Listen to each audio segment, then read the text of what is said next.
um pagamento para ela. Ou melhor dizendo, o pecado é algo que possui um pagamento para ele. Só que olhando a lei da ótica humana, quando olhamos para pagamento, pensamos em bens monetários, pensamos em valores monetários. Só que o texto que eu acabei de ler para você está dizendo que o salário do pecado ele é a morte. O que é o pecado? Tudo aquilo que tu faz que não é da vontade de Deus é pecado. Tudo aquilo que tu pratica que não é da vontade de Deus é pecado. Tudo aquilo que tu pensa que não é da vontade de Deus é pecado. E todos aqueles que cometem o pecado, existe um salário reservado para quem peca. Qual é o salário para quem peca? A morte. Então percebe isso uma coisa, todos aqueles que pecam, independente do pecado, o seu salário será a morte. Todos aqueles que praticam errado, independente do erro, o seu salário é a morte. Todos aqueles que fazem o que não condiz com a palavra de Deus, independente do que tu faz, o seu salário é devido e tu vai receber é a morte. A palavra morte, tanto no grego quanto no hebraico, significa separação. O que a morte provoca na vida de um ser humano? A morte provoca a separação do corpo, da alma e do espírito. O corpo é este físico que você vê. A alma é a sede de todo o teu entendimento, pensamento, emoção, razão. Agora o espírito é o fôlego de vida. Eu só estou pregando aqui hoje porque o espírito está dentro de mim. E se o espírito está dentro de mim, eu tenho vida. Mas se a morte chegar até mim, esse espírito vai sair, esta alma vai sair e este corpo vai sair. Então os três serão divididos. Só que quando vamos olhar para a Bíblia, Salomão escreve em Eclesiastes 12, verso 7, que o pó volta para a terra como era. Quando olhamos para a Bíblia, o pó é esse corpo aqui. Ele foi feito da matéria-prima chamada terra, ou pó da terra que Deus fez. Então ele tem um destino de origem, ele vai voltar para a terra como ele era. E o Espírito volta para Deus como que o deu. Lá no início da Bíblia, vamos ver como que Deus fez o homem. Formou ele do pó da terra e assoprou sobre ele o fôlego de vida. E este homem se tornou alma vivente. Então percebe-se uma coisa, se o pó tem destino, se o Espírito tem destino, não diz na Bíblia qual é o destino da alma definido, a não ser que você defina o destino da tua alma. Porque se você continuar pecando, fazendo o que tu está fazendo, o destino da tua alma será a morte eterna. A morte eterna significa a separação eterna entre Deus e o homem. Então percebe-se uma coisa, a morte física separa o corpo, a alma e o espírito. A morte eterna separa o homem e Deus eternamente. E terrível é tu viver eternamente separado de Deus. Existem muitas pessoas que pensam desta maneira: morreu, acabou. Morreu, amanhã enterra. Eu digo uma verdade para você: a morte ela é o início da vida eterna. Se tu morrer agora sem Jesus, tu vai acordar em um lugar de eternidade. Mas se tu morrer agora com Jesus, tu vai encontrar com anjos que vão conduzir você para a eternidade. Se tu morrer agora sem Jesus, tu viverá eternamente no lugar de sofrimento. Mas se tu morrer agora com Jesus, tu viverá eternamente no lugar de paz, gozo e alegria com Cristo. Se tu morrer agora com Jesus, você vai ir para o lugar de alegria. Mas se tu morrer agora sem Jesus, tu vai para um lugar de tormento. E o pior tormento de quem morre sem Jesus é saber que nunca mais na eternidade ele terá uma oportunidade. O pior tormento de quem morre sem Jesus é saber que várias vezes ele teve oportunidade, mas não questionou ou não abraçou a oportunidade. O pior tormento de quem dorme, quem morre sem Jesus, é saber que ele ouviu a palavra de Deus enquanto estava na terra, mas ele foi arrogante, soberbo e não deu crédito à palavra. O pior tormento de quem morre sem Jesus é saber que nunca mais ele terá uma oportunidade de se arrepender. Só que para aqueles que aceitam a Jesus, para aqueles que se entregam a Jesus, ele também vai sofrer o dano da morte, o pagamento pelos seus pecados. Mesmo que ele aceita a Jesus, no seu passado ele pecou, existe um pagamento para ele, a morte. Mas eis que eu vos digo uma verdade para você: aquele que morre com Cristo Jesus, na verdade ele não morre. Aquele que morre com Cristo Jesus, na verdade ele é promovido ao encontro com o Criador, que é Jesus Cristo. Então percebe isso uma coisa e faço diante de você esse contraste: a morte com Jesus e a morte sem Jesus. A morte com Jesus é alegria eterna, a morte sem Jesus é sofrimento eterno. A morte sem Jesus é eternamente do lado do Criador dos céus e da terra. A morte sem Jesus é separada eternamente do Criador dos céus e da terra. Eu faço uma pergunta aqui para você nessa noite: qual a morte que você quer escolher? Tu quer escolher a morte sem Jesus? Continue na vida que você está vivendo. Tu quer escolher a morte sem Jesus? Continua praticando o que você está praticando. Você quer escolher a morte sem Jesus? Continue fazendo o que você está fazendo. Você quer escolher a morte sem Jesus? Continue caminhando no caminho que você está caminhando. Você quer escolher a morte sem Jesus? Continue vivendo da maneira que você está vivendo, que você vai sofrer um ônus terrível sobre a tua vida. Mas se você quer sofrer a morte com Cristo Jesus, pode ter certeza, meu filho, a morte pode até tirar o seu corpo dessa terra, mas promove sua alma com o Criador dos céus e da terra. A morte pode até fazer com que você pare de viver nessa terra, mas vai fazer com que tu vive eternamente com o Criador dos céus e da terra. A morte pode até fazer com que você pare de respirar aqui na terra, mas vai fazer com que você vive eternamente com o Criador dos céus e da terra. Hoje o Senhor dos Exércitos nos trouxe aqui para dizer para você que ainda tem jeito para a tua vida, mesmo que o diabo já projetou que vai matar você no tráfico, mesmo que o diabo já projetou que vai matar você na prostituição, mesmo que o diabo já projetou que vai matar você nas drogas, mesmo que o diabo já projetou que vai matar você no álcool, eu vim aqui cheio da unção, poder e autoridade anular os projetos do diabo e dizer que a última palavra não é do diabo, a última palavra não é de Satanás, a última palavra é do Senhor que fez os céus e que fez a terra. E a palavra de Deus aqui para você nesta noite é: ainda existe jeito para a tua vida. É mesmo que a tua ótica humana, mesmo que o teu pensamento diz que não tem jeito para você, eu digo para você que tem jeito para você. Sabe como que se chama o seu jeito? O seu jeito se chama Jesus Cristo de Nazaré. Porque Jesus Cristo é o único que transforma uma prostituta numa missionária. Jesus Cristo é o único que transforma um alcoólatra num pastor. Jesus Cristo é o único que transforma um traficante num evangelista do Senhor. Jesus Cristo é o único que tem poder de transformar o ser humano em uma nova criatura. A sociedade até tenta e não consegue. Os órgãos governamentais até tentam e também não conseguem. As forças de segurança pública até tentam e não conseguem. Mas quando Jesus entra na vida do indivíduo, ele não tenta não, ele entra e faz, e ponto final, e transforma você, levanta você, liberta você e salva você. Esse é o Jesus que eu prego aqui nesta noite para você. Olha, eu pregando aqui para você. Tu acha que eu nasci num berço evangélico? Eu fiquei aproximadamente 10 a 12 anos neste mundão aí.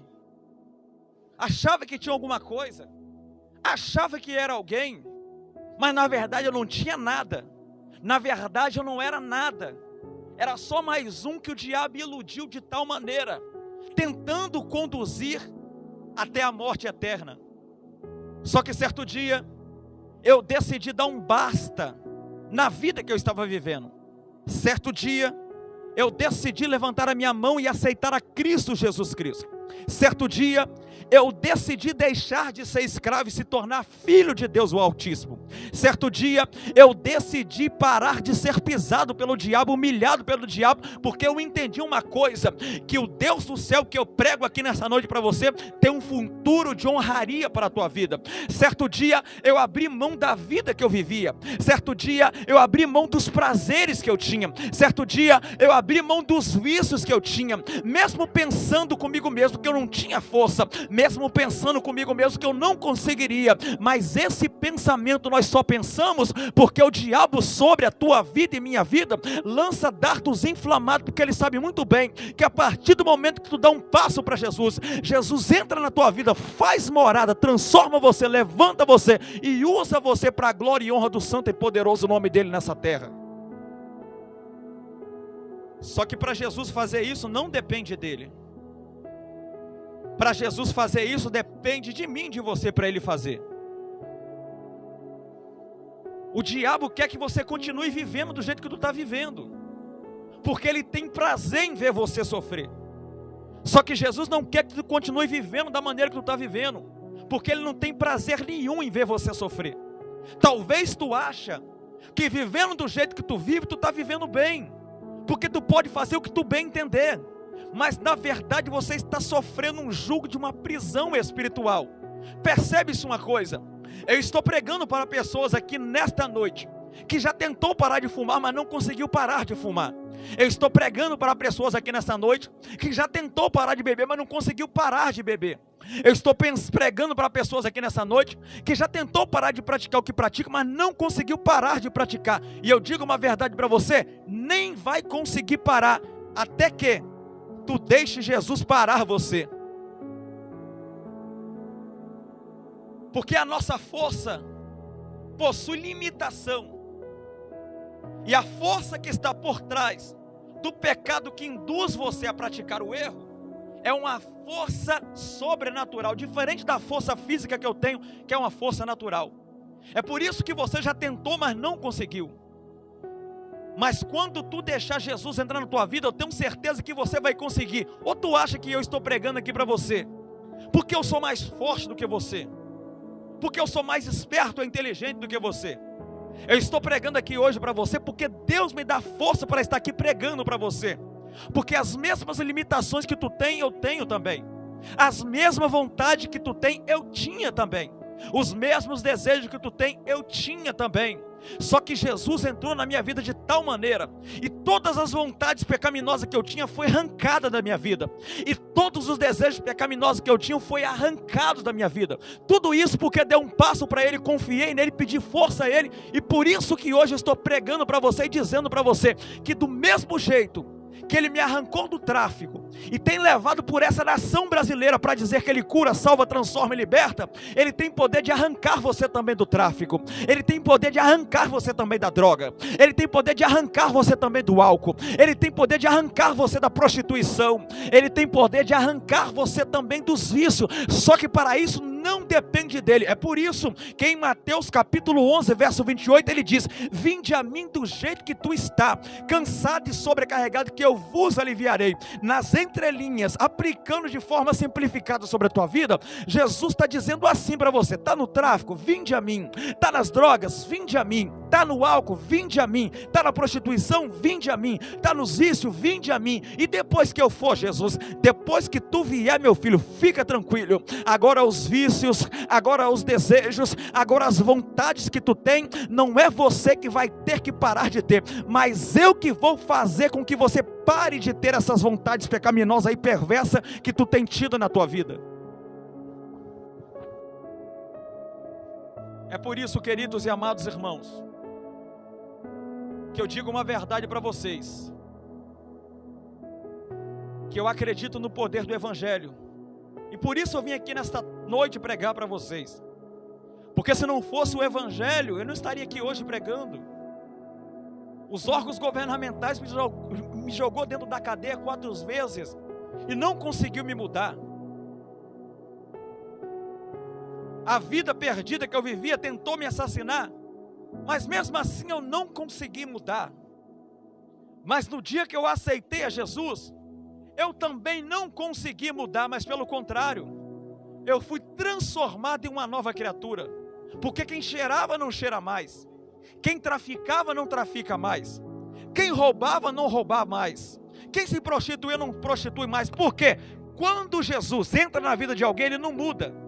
Quando Jesus entra na vida de alguém, ele transforma você numa nova criatura. E após tu ser transformado em uma nova criatura, pode ter certeza no que eu digo para você. As práticas, os desejos, as vontades que tu tinha, Jesus vai arrancar de você, para que assim você possa viver da maneira adequada e devida que Ele quer que você viva na presença dEle. Eu quero fazer uma pergunta aqui nessa tarde. Você que está me ouvindo pregar, talvez tenha alguém aqui que me conheceu quando eu estava perdido aí também onde você está. Eu quero te fazer um convite. Tu quer dar um passo para Jesus hoje? Haja vista que aceitar a Jesus não é virar um santo da noite para o dia. Aceitar a Jesus não é virar um religioso da noite para o dia. Aceitar a Jesus é tu reconhecer: Jesus, eu preciso de ti. Jesus, eu preciso ser transformado por ti. Jesus, eu preciso que o Senhor entre na minha vida. Após tu aceitar a Jesus, sabe o que tu faz? Começa a caminhar. Devagar tu vai chegar lá. Quando tu se der conta, as vontades que tu tinha, você não mais terá. É assim que funciona o processo após você aceitar a Jesus. É desta maneira que funciona o processo da libertação quando você aceita Jesus. Primeiro tu aceita, depois tu começa a caminhar, para quando tu se der conta, tu vai ver que tu já não é mais o mesmo. Tu já não é mais a velha criatura, mas que tu é outra pessoa, que tu foi transformado em uma nova criatura. E esta é a palavra que eu deixo ao coração de vocês nessa noite. Eu quero fazer uma pergunta para vocês jovens que estão me ouvindo. Querem dar um passo para Jesus hoje? Eu te chamo em nome do Pai. Tem alguém que quer dar um passo para Jesus? Eu te chamo em nome do Filho. Tem alguém que quer dar um passo para Jesus? Eu te chamo em nome do Espírito Santo de Deus. Se vocês dá-se ouvido à voz de Deus. Quantos jovens que eu conheci nessa vida aí, que eu preguei para eles, não ouviram a palavra, morreram assassinados em uma hora dessa, estão conscientes num lugar de tormento. Mas infelizmente o que domina o coração do homem é o orgulho, é a arrogância, é a soberba. Mas graças a Deus que Jesus não olha para isso, porque se Jesus olhasse para isso, nem aqui nós estaríamos pregando para você. Graças a Deus que Jesus é misericordioso, tanto que o texto que eu li no início diz que o dom gratuito de Deus é a vida eterna. Nós não merecemos, nós não merecíamos, mas Deus decidiu nos presentear essa dádiva que é a vida eterna, a oportunidade de ser transformado em uma nova criatura nessa terra. Foi Jesus que quis. Eu faço um pedido para Jesus aqui nessa noite, que Ele tenha misericórdia de você e te dê mais uma oportunidade de você se arrepender. E esta é a palavra que eu deixo no coração de cada